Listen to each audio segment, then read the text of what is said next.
Good morning বন্ধুরা, আমরা উঠে গেছি। এই যে বাইরেটা আজকে পরিষ্কার হয়ে গেছে প্রায়। এখন বাজে 4:45। এবার যাব বাইরে, আমি হাঁটবো আর এই ভদ্রমহিলা সাইকেল চালাবে। Good morning. এই যে ভদ্রমহিলা, গুড মর্নিং। বাবাই দুধ বিস্কুট খেতে বসে গেছে। লাফদড়ি লাফানো সব সকালে যা যা করার সব হয়ে গেছে। দুধ বিস্কুট খেয়ে এবার বই নিয়ে বসবে। গুড মর্নিং বলো। Good morning. দুধ বিস্কুট টোস্ট বিস্কুট আর এটা হচ্ছে জিরে বিস্কুট, দুটো নিয়ে বসেছে। আর এই যে দুধ একদম গরম ধোয়া উঠছে। যে আমার মা এখানে কি রান্না করছে? এখানে আমার মা চাউমিন রান্না করছে। এই যে এখানে বাদাম ভাজা হচ্ছে, এই যেখানে বাদাম ভাজা, এই দিকে সব কেটে রাখা আছে। এই যে আলু, কাঁচা লঙ্কা, এই যে 4 পিস কাঁচা লঙ্কা নিয়েছে, পরে কেটে দেবে। এই যে পেঁয়াজ কোচানো, দেখো অনেকটা পেঁয়াজ দিয়েছে। এই যে আলু, আর এই যে চাউটা সেদ্ধ করে রেখেছে। এই যে মোটা যাচ্ছে চাউটা অনেক। এই যে বাদামটা তুলে নেব, তারপর বাদামটা তো পরে মিক্সড হবে। এই যে তুলে নিচ্ছে বাদাম আমার মা। এই যে চলে যাচ্ছে বাদাম প্লেটে। এবার এর মধ্যে কি দেবে? এই যে পেঁয়াজ দিয়ে দিচ্ছে। এই যে পেঁয়াজ চলে গেছে কড়াইতে, এবার এটাকে ভাজা হবে। ইয়ে হয়ে গেছে। এই যে এবার আলু, এই যে লঙ্কাগুলো না কুচিয়ে দিয়ে দিলাম। ও থাক না, আলুর উপরে ছিল।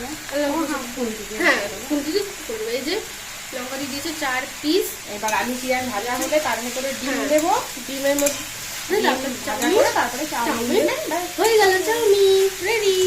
আলুটা প্রায় ভাজা হয়ে গেছে, বাদামগুলো দিয়ে দেবো, একটু নেড়ে ছেড়ে ডিমটা দেবো সবাই। এই যে ডিমটাও দিয়ে দিয়েছি। এবার ভাজা হয়ে গেলে চাউটা দিয়ে দেবো। চাউমিনটা দিয়ে দিয়েছি, মানে চাউটা দিয়ে দিয়েছি। এবার নেড়ে চেড়ে নিলে ব্যাস চাউমিন রেডি। চাউমিন রেডি, চলে এসো খেতে সবাই।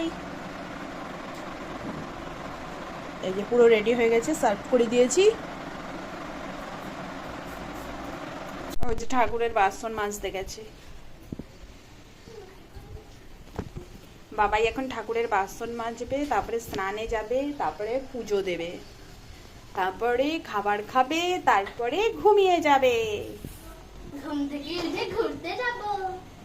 রান্না বান্না আমাদের কমপ্লিট, খেতে বসে গেছি মা বেটি। আমি খাবো পটল ভাজা, আলু সেদ্ধ আর ভেন্ডি সেদ্ধ দিয়ে।